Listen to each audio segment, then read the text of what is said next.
Hello, my name is Daniel Fernandez. I'm the owner of scienceinhydroponics.com, and today we're going to be talking about a very interesting subject for all those of you who have soilless systems that are direct run-to-waste systems that do not recirculate solution. We are going to talk about the topic of runoff versus no runoff. So what do I mean by this? So when we have let's say we have here your hydroponic, or well, your soilless system. We have two plants here, and you're going to water them. So let's draw some plants here, and they have their roots here, and you have the media here. You're gonna water them, and there are two ways to water plants. Now, in one way, you'll water the plant till this is fully saturated, and then you'll water even more so that you collect some amount of excess of water that runs through the media and is then collected. So if we have 100% of the volume of the media, then let's say we collect 10 to 20% of the volume of the media here. This is what I will usually refer to as running a system with runoff. Now, in this other case, where we have no runoff, what we'll usually do is that we'll irrigate till this is fully saturated and then stop and have nothing come out the bottom, or very, very little. So of course, it's very rare that you get absolutely nothing, but we are going to aim to get very, very little. How should we run systems? Should we run them this way, or should we run them this way? And why do people run them in these two ways? So why is there like a difference between running them one way or the other? So let's start by having a plant here. And we have the roots of the plant here, and we have this media here. And let's say that you irrigate and this is fully saturated with water. Now, what's going to happen as a function of time here?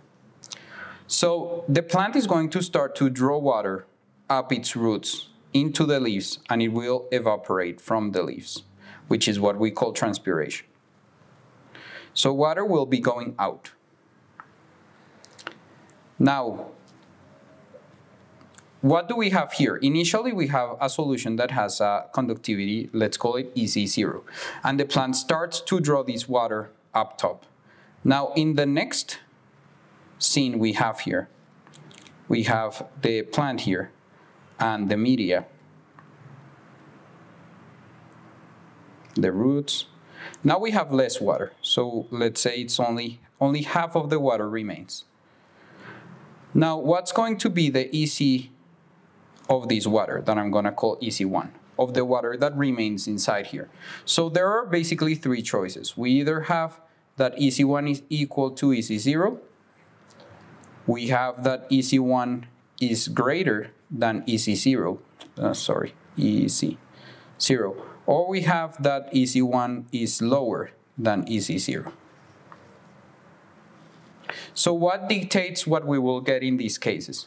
So this will depend on the environment. It will depend on the chemistry of the solution.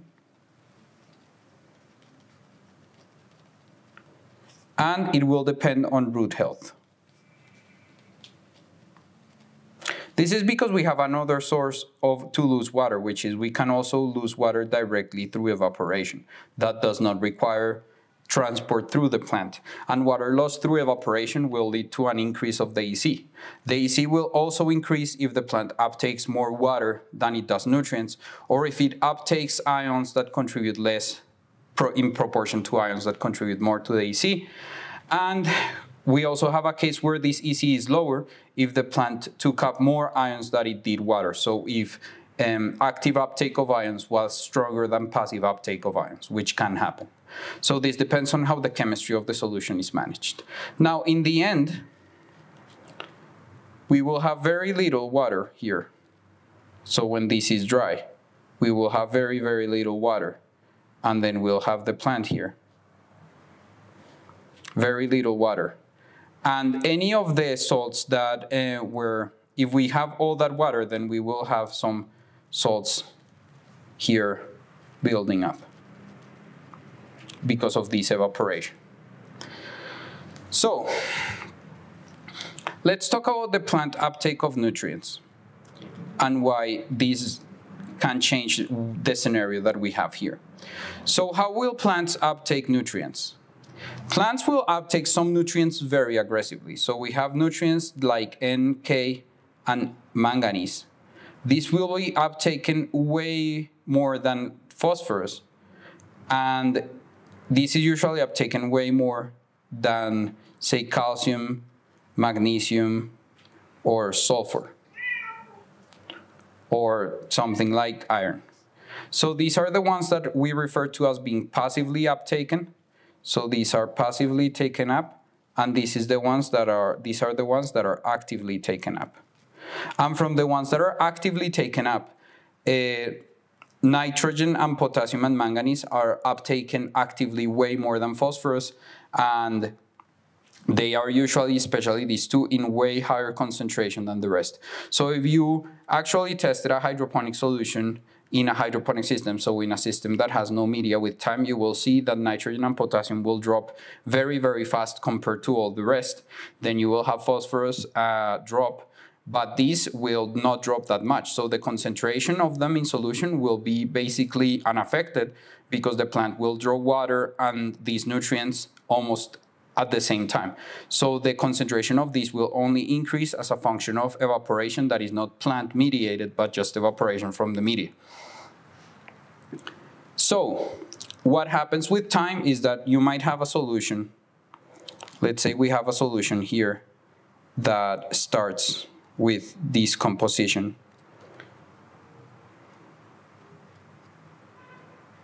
So let's say this is NK, and we have here P, which is always lower, and we have calcium, magnesium, and sulfur. Then what happens after the plant has uptaken things? What we'll have is that the remainder, so the solution that remains, will be much more rich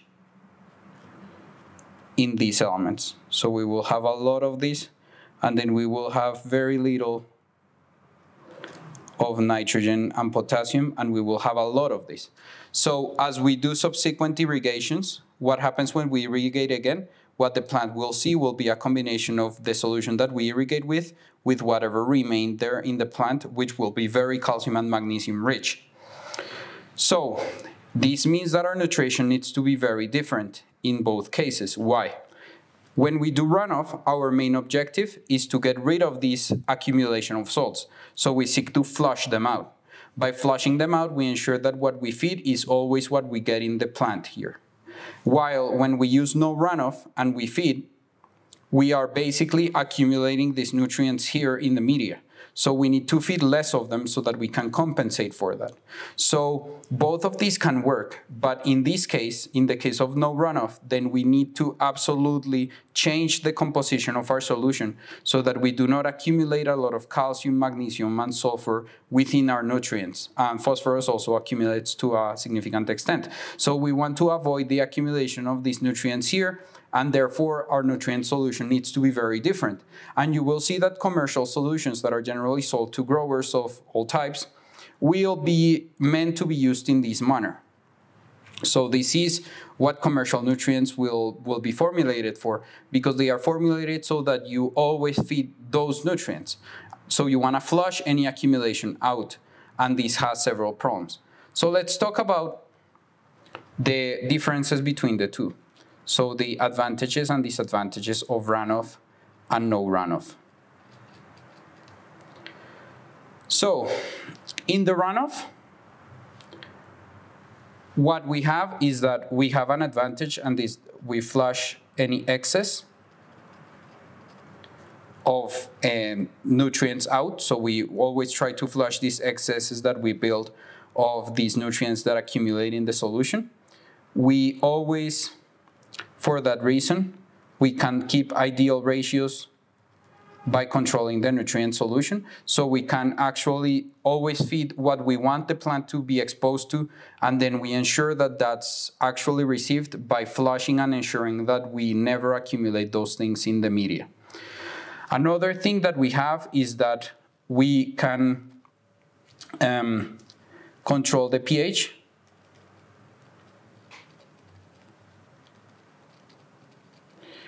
So why is that? Why is this the case and not in the other one? Well, in the case of the runoff, what happens is that this runoff that we get here, we can measure things from this runoff. And this gives us an idea of what the conditions in the media are. So this allows us to, if we get, for example, a high pH here in the runoff, then we can feed a lower pH and control the pH of the media by controlling the pH of this runoff. So by monitoring this runoff, we can control the conditions of the media. In the case of no runoff, we basically are unaware of what's going on here. So it is harder to control what's going on. So we would need to basically get a plant and get runoff from a single plant to measure these things. But it is not as easy to control because we cannot get a picture of all the plants. When we run with runoff, we can collect runoff from, let's say, 50 plants, 100 plants, using the drainage system that we have to collect the runoff, and we can measure that, and we can get an idea of how the overall condition of the media of all the plants is. While in the case of no runoff, we really have no idea because we need to measure plant by plant, which can be pretty difficult. So another advantage that we have is that plants get what we feed. So we can feed plants some solution of known composition, and we can be more assured that this is going to be what the plant will be experiencing in its root zone. While in this case where we have no runoff, we are feeding something, but we really are, what the plant is experiencing is a mixture of the feed plus whatever salts have accumulated here that redissolve. So it requires a lot more work to figure that out. This is also what is closest to hydro. So this is the closest thing we can get, a runoff system. A system with runoff is the closest we can get to a hydroponic system where we actually have no media and we can directly control the condition of what we're feeding. So in this case, this is closest to a hydroponic system. And this is why this is like the most popular way to run things and the way that nutrient companies formulate for. Because if they know that people are running with significant runoff and that the nutrition that the plants are getting are what is intended, then it's easier to formulate for. So there are a lot of disadvantages to these systems though. And one of them is that it is very inefficient. So inefficient nutrient use. So we have a lot of these elements that remain here and we want to flush them out. So we are actually not using a lot of the nutrition that we are feeding the plants. And we are wasting a lot of fertilizer solution just by draining it out the bottom of pots. So it is a very, very inefficient system from a nutrient use and also from a water use. So it is very inefficient in both ways. Another issue is that it is not guaranteed to work. So this is interesting because having a 10 to 20% runoff does not guarantee that this approach will work because it depends on how big the media is, how big the plant is, and whether you are flushing enough. You might need to actually flush significantly more to be able to achieve something close to a hydroponic system. So it is not guaranteed to work, let's say, without constant monitoring. So you need to constantly monitor this runoff, the measures of EC and of pH, to ensure that you are not getting significantly outside of what you're feeding. And this makes it quite difficult to manage in a way, because you need to be very, very vigilant. It is also one consequence of being very nutrient inefficient and very water use inefficient is that it's also environmentally poor. So this dumps solution that is very nutrient rich. So the solutions that are dumped from a runoff system will generally have very high concentrations of nitrogen, of phosphorus, things that are very hard to get rid of in solutions, and it makes the environmental management of these solutions very hard to do. So while this is the closest we can run to hydro and probably what leads to the best yields and because of the way that we can control the input, it is definitely very harmful to the environment and very uneconomical in this way.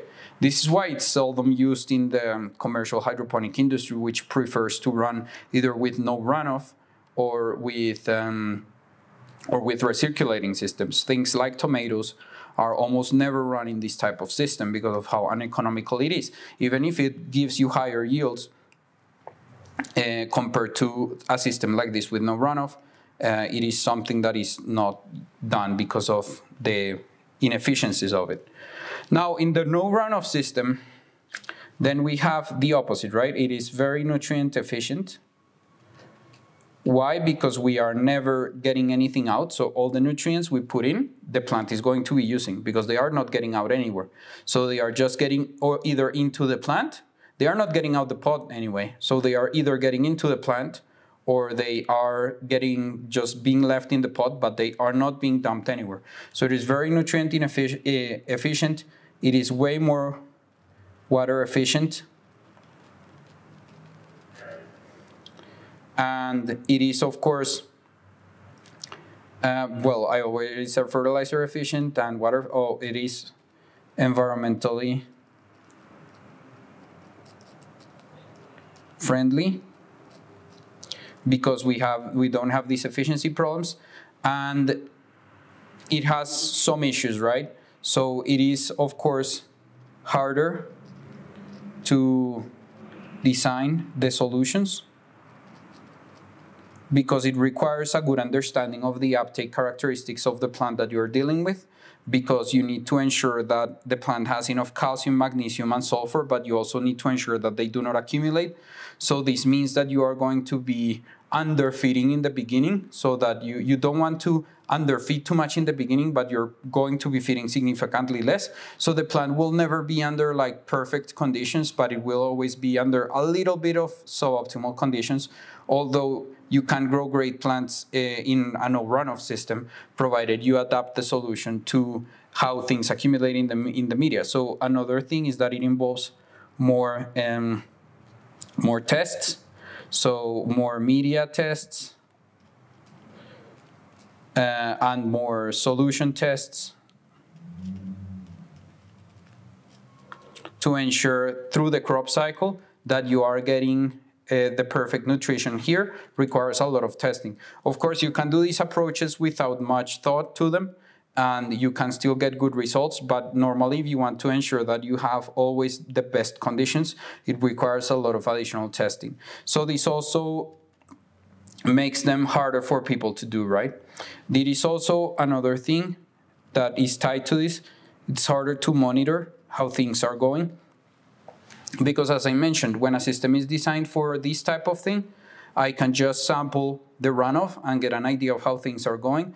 In a system that has no runoff, I will basically need to get individual samples by basically getting runoff from a couple of plants and then figuring out how those are doing. So it's basically very inefficient to sample and to figure out how things are going in a no runoff system.